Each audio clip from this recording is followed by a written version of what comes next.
আজি এখনি খুব সুন্দৰ সভা অনুষ্ঠিত হৈছিলে আৰু তাৰে কিছু দৃশ্যাংশ আপোনালোকক দেখুৱাবলৈ চেষ্টা কৰিলোঁ। আমাৰ বিদ্যালয়ত এখন কৰ্মশালা অনুষ্ঠিত হৈছিলে এডলেচেণ্ট মেনষ্ট্ৰুৱেল হেল্থ এণ্ড হাইজিনৰ ওপৰত। বিশেষকৈ ছাত্ৰীসকলে মেন্সৰ সময়ত কেনেদৰে নিজকে কেয়াৰ ল'ব লাগে আৰু চাফ চিকুণতা বজাই ৰাখিব লাগে তাৰ বাবে ইয়াত শিক্ষা প্ৰদান কৰিছে। এই কৰ্মশালাখনিৰ প্ৰশিক্ষণ দিছে আমাৰ গুৱাহাটীৰ পৰা অহা নৰ্থ ইষ্ট ৰিজনৰ মেনেজাৰ বাইদেৱে।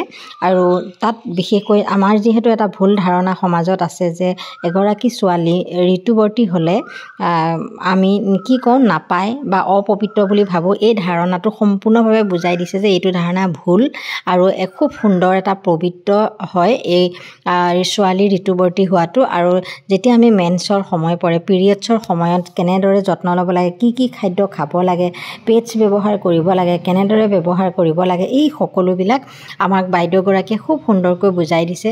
একেবাৰে শেষত ছাত্ৰ ছাত্ৰীসকলক খোৱাৰো কিছু ব্যৱস্থা কৰিছিলে, সেয়েহে কিছু দৃশ্যাংশ দেখালোঁ।